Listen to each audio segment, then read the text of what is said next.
Good afternoon, everyone. Welcome to the Tah Poe Seminar, Series 49. Right? Okay. Today we have a speaker, Dr. Pichet, Vanichchapongjaroen. All right. Okay. Sorry.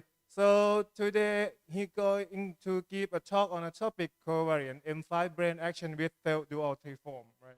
Okay, please.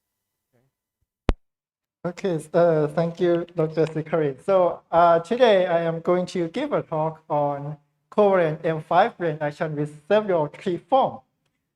So this is based on the work recently published. So I will start the talk with the motivation on the construction of M5-brane action in general, and then we'll focus on a covariant action for a nonlinear self-dual field.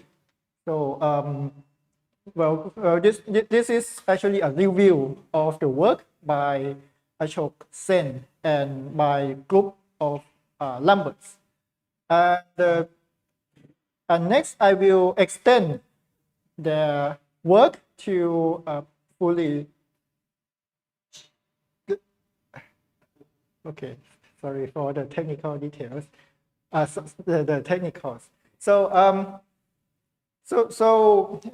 next I will extend to eventually get the M5-brane action. But first, as a first step, just to make a nonlinearization of the theory, and then next to add up all other fields to get the complete M5-brane action in Green-Schwarz formalism, and then give a conclusion.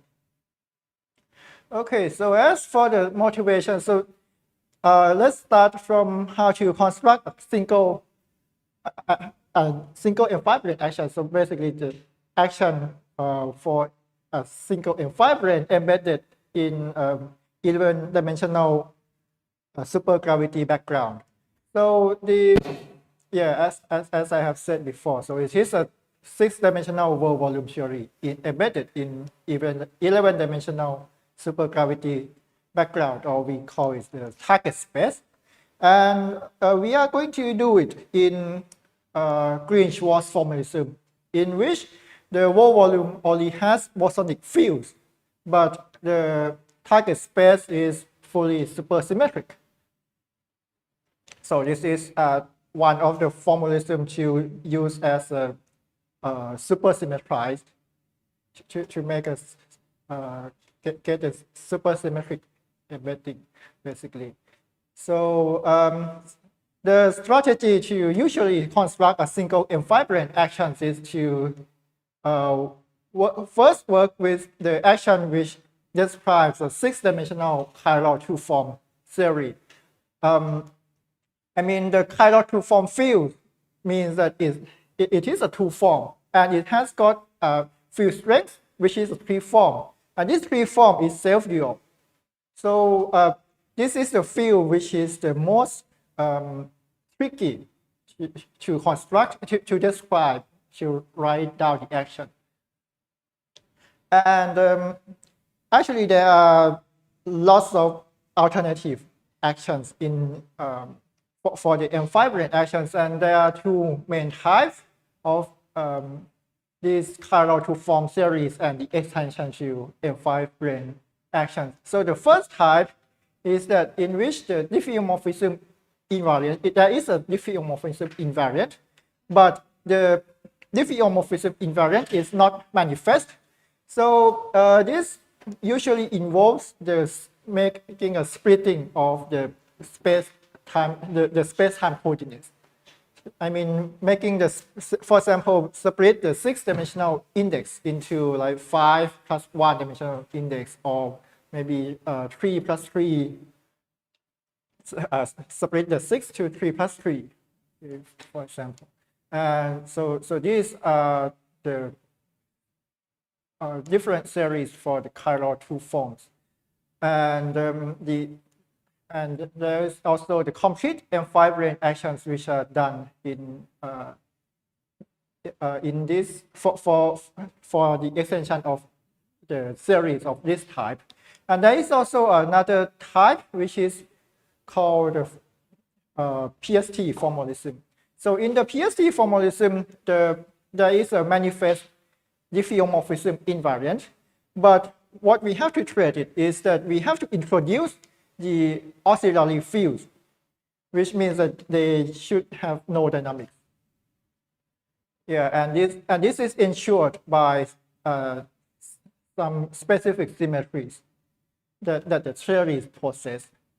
Okay, so the chiral to form fields, chiral to form series are done in, of course, by plastic Sorokin tonin, which is why we call the PST. Okay, and there is also more recently, which is in 2009, which has got 3+3 splitting.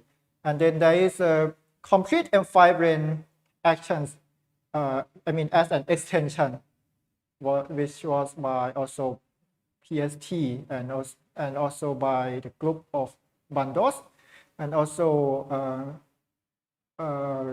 Professor Sorokin and Dr. Cheng Ko and me also constructed back in 2013, which is in the 3+3 formalism, and then more recently in 2018, me and Dr. Cheng Ko has constructed in the dual formalism. Okay, so anyway, but what we are going to discuss in this talk is not of these two types. There are actually other types. Okay, sorry, let me skip this. So there are actually other kinds of chiral to form actions. And recently, relatively recently, there was a construction by Sen, and some further studies have been done by Lambert and his group. And the features of this new, more recent construction by Sen is that the theory has got two form fields P and a three form field Q. Actually, these fields P and Q, they are not the standard field because they do not transform in the standard way, and they have got not a standard behavior. So for example, so actually the P has got the wrong sign of the kinetic term. But the good thing is that this P field is decoupled at the equation of motion level. And also, as for the Q, which is a tree form, it is self-dual, but it is not respect to the standard Hodge star operator, but it is with respect to the Hodge star defined corresponding to the flat metric, basically. But although the construction starts with the fields P and Q, which has got strange behavior, they are combined in some sense. Sorry, it's not combined. The P is decoupled, but the Q will get combined with the curve metric to give rise to a desirable tree-form field. And this resulting tree-form field will be self-dual with respect to the standard curve metric, and it is also exact, which means that this tree-form is a field strength to some two-form field. And if we consider the equation of motion level, this tree-form field is closed, which means that D of this field, so let's say, for example, this field is called H. So at equation of motion level, we will get dH equals to 0. So which is the meaning of this being closed. And with these properties, the tree-form field, which I just called H, it has got we can say that it is equivalent to the chiral two-form field with self-dual tree-form field strength, where this field H takes the role of the self-dual tree-form field strength. Okay, so the goal of this talk is to describe how to extend the Sen formalism by making a nonlinearization and making the linear self-duality condition to the nonlinear self-duality condition and then extend the action to fully describe M5-brane action. So the strategy would be to first construct a nonlinear theory by with the help of diffeomorphism invariance, and then we will next add the free-form source field, which this was also done in Sen formalism. And next, what we are going to do is to include a sixth-form source field. So this was not done before by Sen and not by Lambert. Okay, and then we will be able to realize that actually this free-form source field and the sixth-form source fields are actually the C3 and C6 fields, which are the fields from 11-dimensional supergravity background. And then, yeah, after this, we can easily complete the construction and then check all the symmetries, and especially the kappa symmetry. So these are the process that we will be using. Okay, so first, let me give a more detailed review on the Sen formalism. So first, we consider a six-dimensional spacetime. So basically, we are going to describe the chiral two-form theory in flat. No, sorry, not flat. In the curved background. So focus on the six-dimensional theory first, and then okay. So the coordinates would be x mu, where mu runs from 0 to 5, and then this six-dimensional space-time has the metric d mu nu. And then let's just define the differential form. So in this way, so it's kind of like a little bit different from the standard one, but it's just a convention. And then define the two kinds of Hodge-star operator. So the first one is the standard Hodge-star operator. So where we have got the G to make a raise and lower the indices.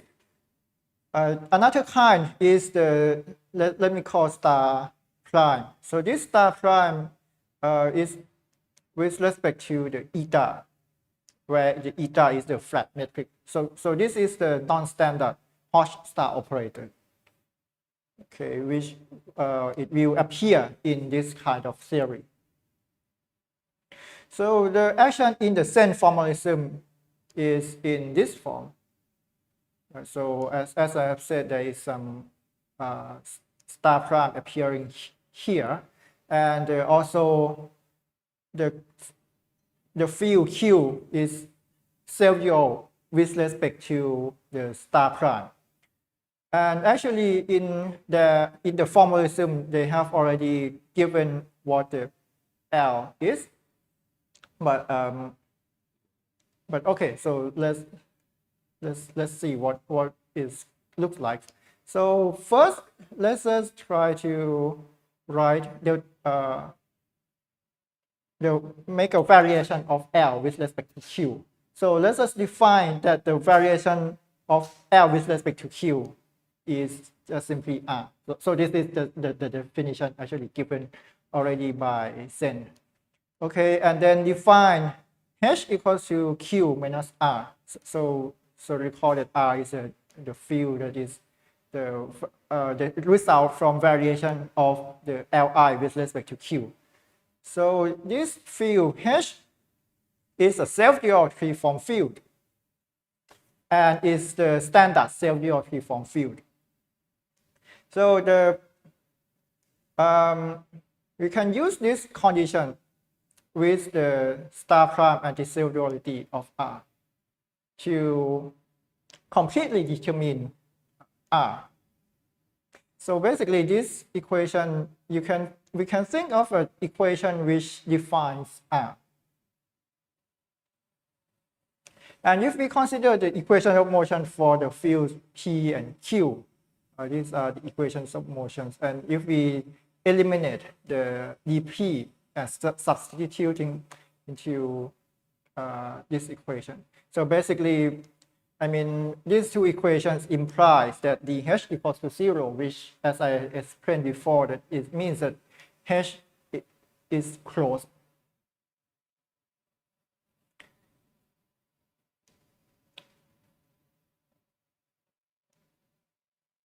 Yeah, and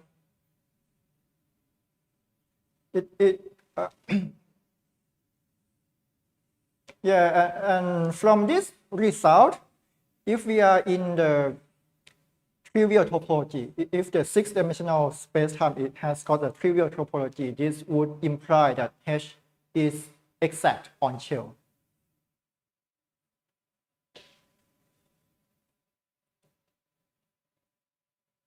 Okay, so as for the field P, it is unphysical, but it is a good thing that it is decoupled. And in particular, this combination of which involves P is decoupled, is invariant under diffeomorphism and gauge transformations. And it is, after extending to the abelian 2,0 theory, this is a singlet under supersymmetry. So actually this combination seems to be quite important. So, well, we have seen that there is a star prime appearing in the action. So it means that the action is not manifestly diffeomorphism invariant. So it might be diffeomorphism invariant, but the way that the diffeomorphism transformation might not be the standard one. So, okay. So as I have said before, in the linear case, the expression for the Li is given already at the start. Okay. And then they can, I mean, Sen and also the group by Lambert, they can also derive the transformation, the diffeomorphism transformation on P and on Q. But for us, let's just suppose, I mean, we want to gain some insight in order to make a extension to the nonlinear theory. So what we will do is to do the opposite. So we will first start with the diffeomorphism transformation on P and on Q. So suppose that we know this, but suppose also that we do not know what the form of Li is. Okay, then we want to impose these diffeomorphism transformations to find the form of Li. So, so consider the diffeomorphism transformation. I mean, if we make a x mu goes to x mu plus psi mu, and then infinitesimally, then suppose that P and Q transforms in this way. Okay, so actually this is already a non-standard way, because if it were standard way, they would be the Lie derivative of the, along the vector psi. Okay. So anyway, so since the action has got fields P and Q, and of course also the G, then we can make a diffeomorphism variation, and then the result is given by this equation. And then yeah, we want the action to have the diffeomorphism invariant, so which means that this variation has to vanish. So this one should be equal to 0, and we can rewrite it in this form. Okay, and it is possible to further rewrite this part of the equation. Okay, so let's consider this.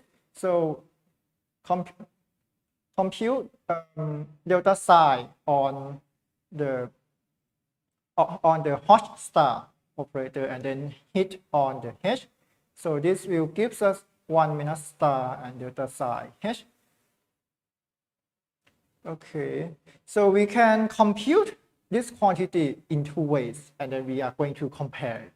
So we can make a direct calculation by saying that since H is a standard tree form, it has to transform in a standard way under diffeomorphism transformation. So this is transformed by the Lie derivative. And on the other hand, we may express H equals to Q minus R, and then compute this delta psi star hitting on H, basically by using this right hand side, and then we are going to get 2.16. And then after comparing the two methods to compute this guy, then we get this relationship. And then by taking the wedge product with H, then we eventually see that this quantity delta Li by delta G mu nu, the times delta psi G mu nu is this kind of wedge product. And then it is possible to make an integration. So this L, so basically this L is a function of Q and G, right? Because R is also the function of Q and G. So basically Li is just only function of Q and G. So basically this gives us the derivative with respect to G, right? So we can make an integrate with respect to G. And then we have got the, so what usually should be an arbitrary constant, but in this case, since we do a partial derivative, so this has to be a function of Q.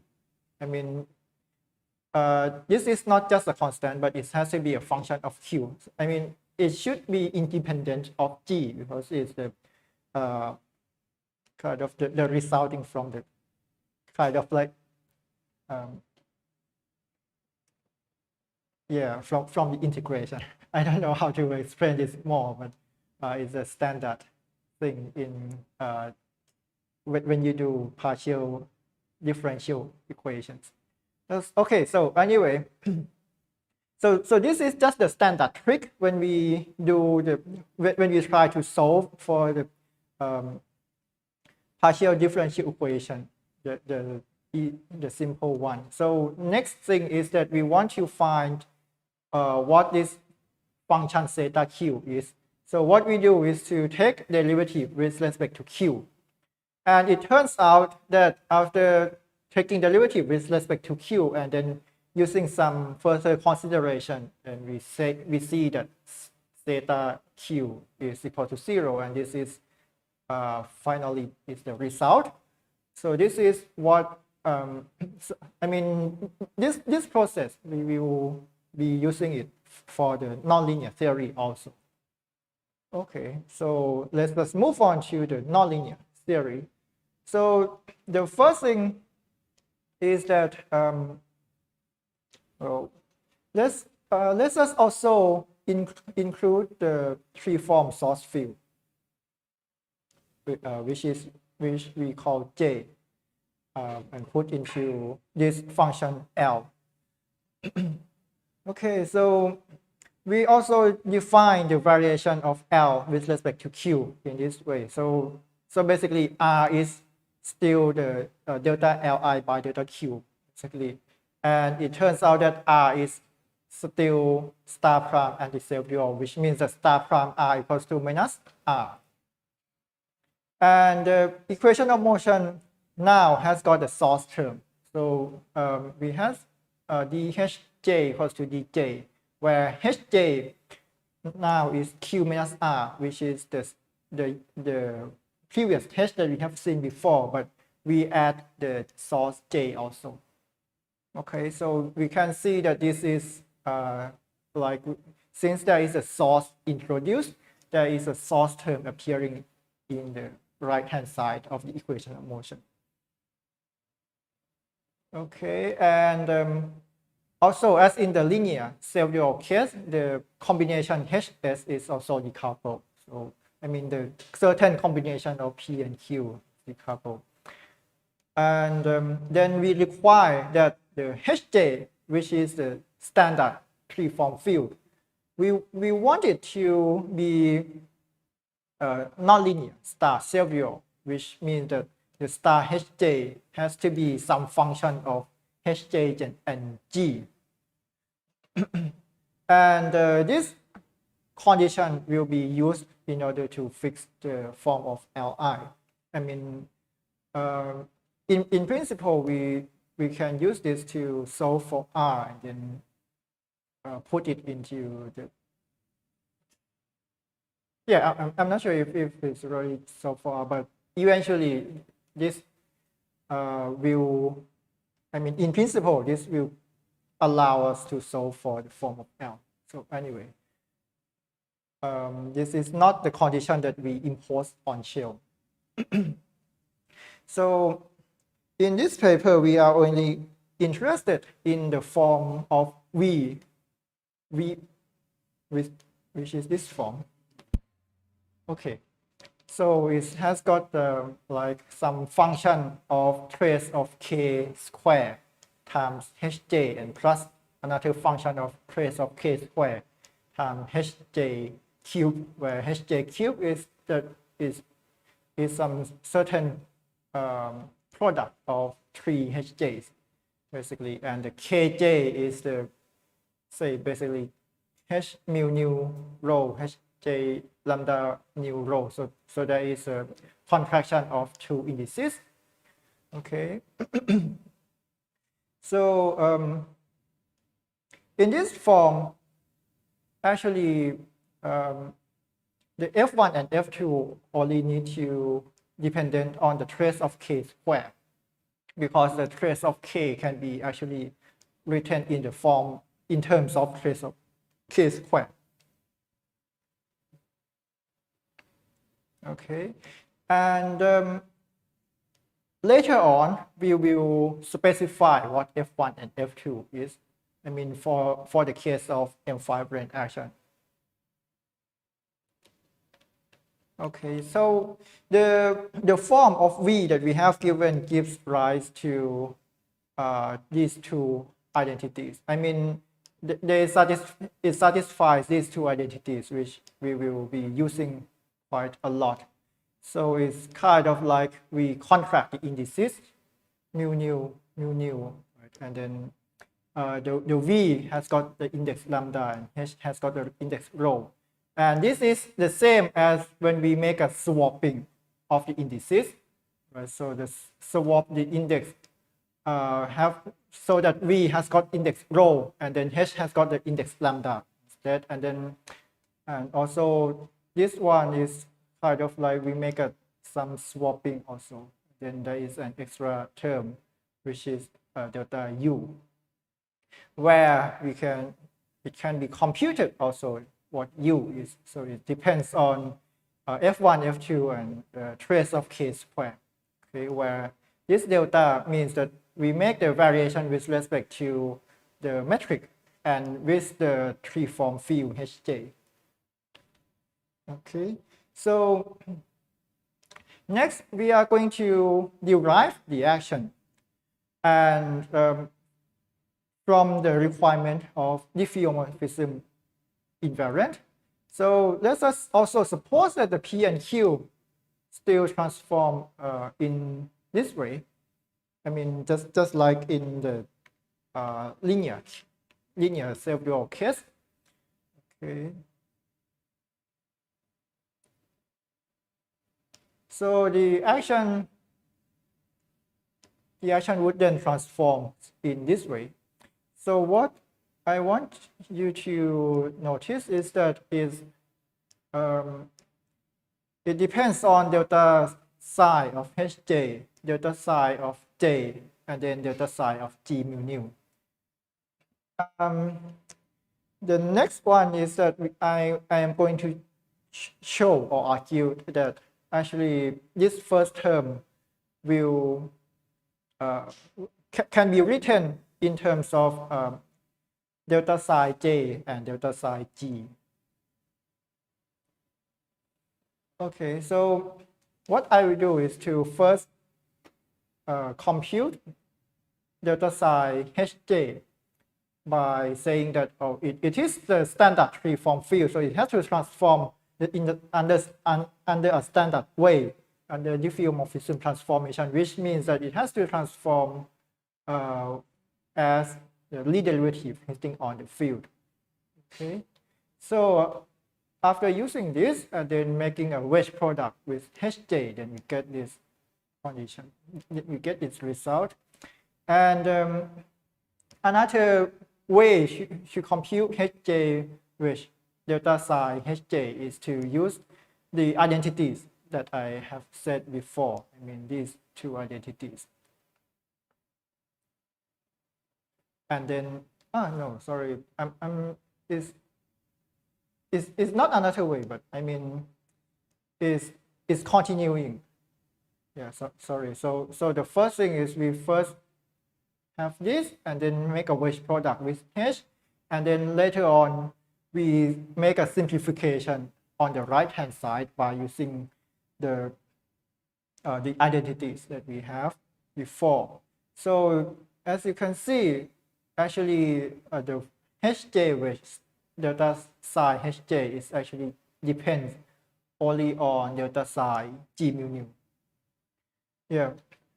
So which means that this delta psi S will be of the form of something with delta psi J and plus something times delta psi G mu nu. Right. So basically I say that it contains the terms proportional to delta psi G mu nu and delta psi J mu nu rho. And let's suppose that these two types of terms have to vanish separately. I mean that something that is multiplied by delta psi G has to vanish, and another something that is multiplied by delta psi J has to vanish. So and then we will get the two conditions from this. Okay, so the condition that the terms proportional to delta psi G vanish is this, and then we can make some simplifications and then to get the derivative of delta Li with respect to delta G mu nu, and we fix Q and J. So here the Li, as I have said before, it is a function of Q, J, and G mu nu. Okay, so this equation is desirable, and we will be able to make an integration. And it is a good thing that we can integrate. And after integrating, we get an extra function which is independent of G. So it depends only on Q and J. And then we just do the usual trick that we have learned in solving partial differential equation. That next is we take derivative with respect to J, right? And then we are going to get this one. So next is we are going to determine what is delta J theta is. Okay. Okay, so in order to do so, we will next use another condition, which is the condition that the terms proportional to delta psi J mu nu rho has to vanish, and this is this condition. So we get delta Li by delta J, what it looks like here. Then we can use this equation to compare with the result, the previous result, and then we are going to get the what is delta theta with respect to J. looks like. So this is what it looks like. And then we can integrate again. Yeah, just follow the standard trick. And then after integrating, we get the function of Q. So we call it theta bar. Okay, and then as a conclusion so far, so this is the form of Li. And again, just keep following the process because we are still have to determine the theta bar. So take derivative with respect to Q. And then we are going to get delta theta bar by delta Q is equal to 0. Okay, so basically this is simply just a constant, but we can also remove this constant because it's not really important. So this is the final result of the action. I mean, of the nonlinear action. So this U is a function of H, J, and G. Okay. And this form of U has to be determined from the star self-duality condition. I mean the nonlinear star self-duality condition and as well as the star prime self-duality of Q. And we can also recover the linear star self-dual case by setting U equals to 0. Okay, next, as for the symmetries, so the action we have just shown has got diffeomorphism invariant by construction. And furthermore, it also has the gauge symmetries which were already found in the case of linear star self-duality condition. So the first one is that the gauge transformation of P. So the transformation by P goes to P plus d lambda. And then another one is that the invariant under another gauge transformation, which is delta P equals to lambda, and then delta Q is of this form, minus 1/2, 1 plus star prime d lambda. And then delta J equals to d lambda. And there is no transformation on G, where this lambda is subject to this condition. So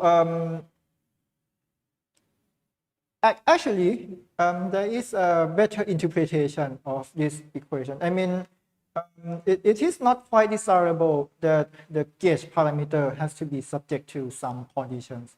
But it turns out that if we include a sixth-form source field into the theory, it can be shown that the theory has got this gauge transformation with the gauge parameter lambda without any condition that it has to satisfy. I mean, or as I have said here, that we can get the theory which is gauge invariant without the need to impose extra condition like this one. Okay. Next is we can also compute something like energy momentum tensor. Yeah, so this is not conserved because there is a presence of the source. But when there is no source, then of course it's going to be conserved. So anyway, so this is what I have described is how to make a nonlinearization of your theory. And then next, I am going to describe how to extend this to the M5-brane action. So this step is not as difficult.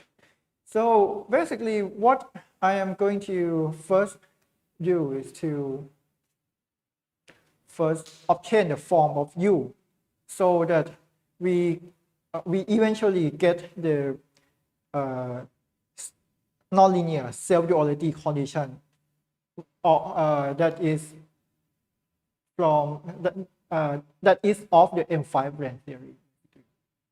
So what we will do is to compare with the super embedding formalism, which by using this formalism, one can readily obtain the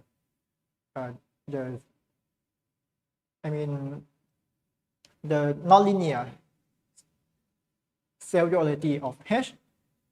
Okay, so anyway, I will not go into details, but let's say we compare with the super embedding formalism, and then we eventually get this result of U. Okay, so next we are going to promote the action with the known form of U to the full M5-brane action in Green-Schwarz formalism. So in this formalism, of course, we have to embed the M5-brane action. Embed the M5-brane in the 11-dimensional target superspace. So in this 11-dimensional target superspace, it has got the coordinates. So Zm, where Zm contains the bosonic coordinates. Xm is the 11-dimensional bosonic coordinates, and the fermionic coordinates theta, which are 32 real fermionic coordinates. And there are also fields which are the super view binds. Okay. And there is also the three-form gauge superfield, and also the dual of this three-form gauge superfield. And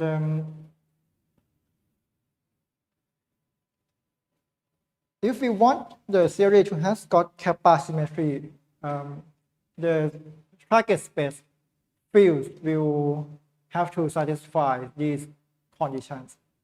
There are going to be these constraints on the target superspace, okay, where the plus dot terms are not really relevant for the kappa symmetry calculation.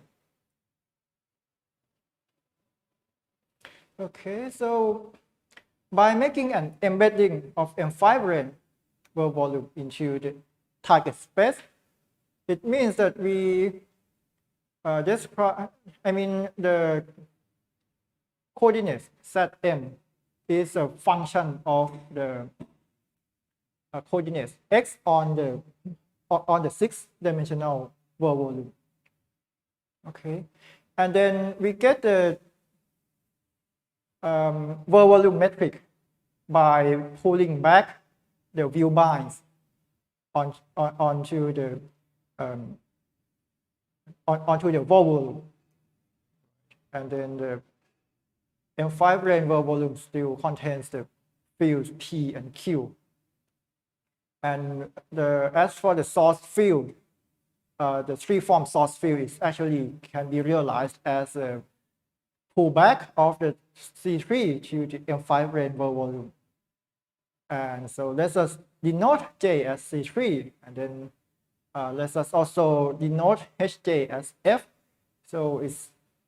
So we can see that F equals to H plus C3, where H is Q minus R. So this is going to be the standard form which we usually see in that it appears in the action in the M5-brane action in Green-Schwarz formalism. Okay. So, and furthermore, we will need to also include the Resimino term. So it turns out that what we need to include is just only this C6 term. Without the C6 term, the other terms are what we have already found before, right? But in order to complete the action, we just simply say include the C6 term, and then we can realize that the last two terms are actually the West-Seminole term. Okay, and then we can show that the action is invariant under the gauge transformation, which was promoted from before. I mean, if you remember that delta p equals to lambda, and then there was some condition on the lambda. But here, there is no condition on lambda as long as we make an appropriate gauge transformation on the C6 also. And in order to determine the variation of C6, it's basically we want the field strength of the C6 to be gauge invariant, so we have to define the delta C6 in this way. Okay, and next is to show the kappa symmetry, which is a local fermionic symmetry with parameter kappa. And this is the transformation of the pullback of the embedding functions. So it can be defined through these equations. And using this, then we can compute how the induced metric transforms. And then if we try to make a kappa symmetry variation on this equation 4.60, then we will see that there are some unknown quantities to be computed, which delta p with respect to kappa, I mean delta q with respect to kappa, and di kappa c3. And it turns out that if we impose these conditions, suppose that delta kappa p is I kappa c3, and then delta kappa q is related to the delta kappa p in some standard way. I mean not standard, but in the way that we have seen quite often. Then if we impose this one, then we will be able to see that actually we don't need to impose this guy anymore, because it will no longer appear in the variation of the M5-brane action with respect to kappa. Okay, so this is the result of kappa symmetry variation, where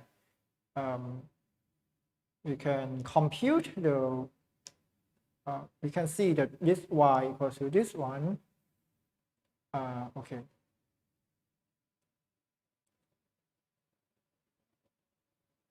So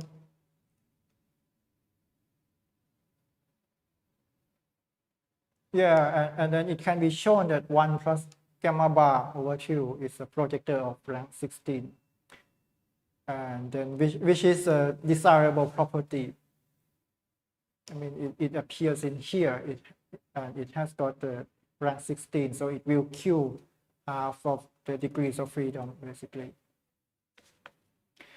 Okay, so this ends the proof of kappa symmetry. So yeah, so basically what we want is to have to write it.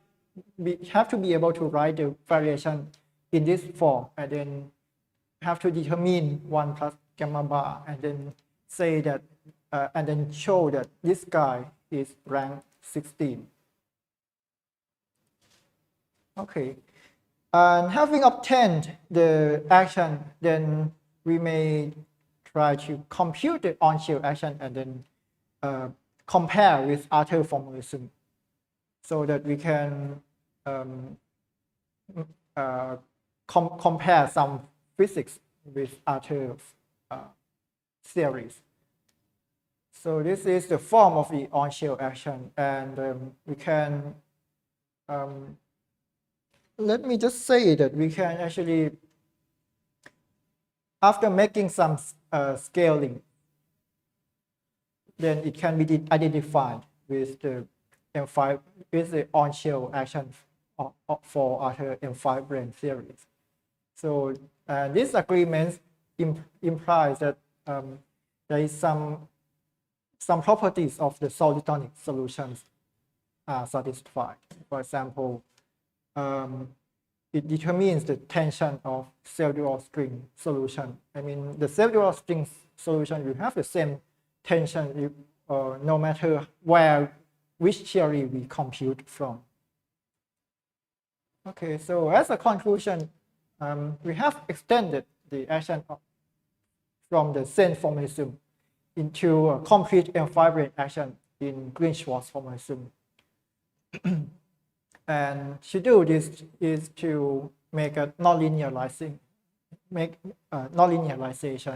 and then include all other fields into the theory. And then it can be shown that the theory has all the required gauge symmetries and diffeomorphism symmetries and also kappa symmetry. And we have also compared the on-shell action with other alternative forms of M5-brane action in the literature, and they agree. So as a future work, so one possible way is to perhaps consider how to make a dimensional reduction and to see what theories would arise from this. Another possibility is to describe the theory when the space-time is of a non-trivial topology. The last one is, well, not the last one. Let's say another alternative yet is that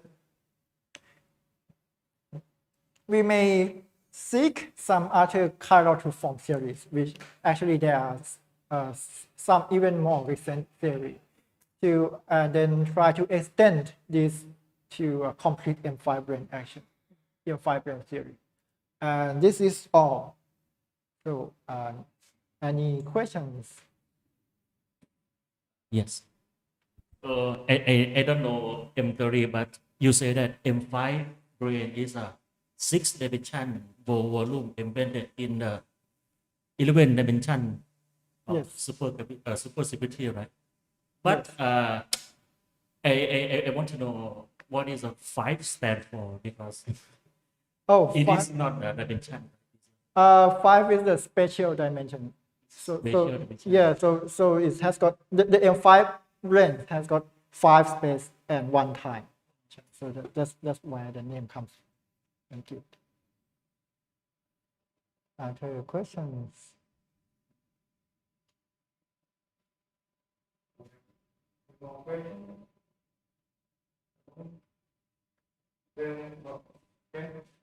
So if there is no more question, let's thank speaker. Thank you.